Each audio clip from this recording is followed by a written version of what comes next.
Apple, je vous déteste parce que j'ai fait la mise à jour iOS 26 et depuis j'ai l'impression d'avoir l'iPhone 5G. Or, j'ai l'iPhone 15 Pro Max et si je le précise, c'est parce que c'est pas normal qu'un téléphone aussi récent, parce qu'il a seulement 2 ans et demi, 3 ans, bah il se mette à bugger, d'autant plus qu'avant la mise à jour, tout allait bien. Et non, je ne vais pas faire de la surconsommation comme tous les créateurs de contenu qui disent oui mais nous sommes créateurs de contenu, il nous faut la crème de la crème. Oui d'accord, mais ton téléphone il avait seulement 1 an, il filmait très bien, la qualité était parfaite et là, vous seriez incapable de me dire si je filme avec l'iPhone 14 Pro Max, 15 Pro Max, 16 Pro Max ou 17 Pro Max. Donc moi, tant que mon téléphone n'est pas trop vieux et que vraiment la différence n'est pas flagrante et que j'arrive toujours à m'en servir, bah je vois pas l'intérêt d'en racheter un. Ah, Maya fait ses griffes, ça veut dire qu'elle est d'accord. Donc je ne céderai pas, je ne m'achèterai pas l'iPhone 17 Pro Max en orange, même si c'est ma couleur préférée et que je le trouve particulièrement joli et très attendrissant, même si c'est vrai que le prix me repousse un petit peu. Donc j'ai décidé que j'attendrais l'iPhone 18. Maintenant, Apple, ma question est la suivante. Pourquoi depuis que j'ai fait la mise à jour,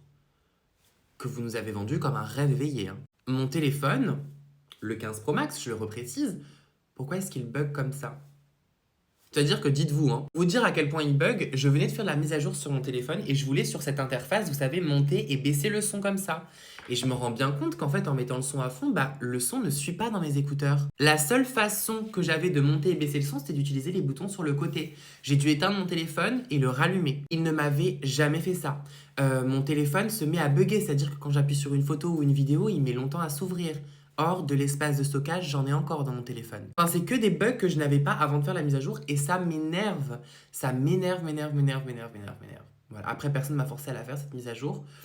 Mais bah, je regrette. Ne la faites pas. Si vous n'avez pas encore fait la mise à jour iOS 26, franchement, elle n'est pas vitale. Ne la faites pas. Votre téléphone va bugger après. Voilà, de toute évidence. Après, est-ce que ça va m'empêcher de continuer à acheter chez Apple? Non.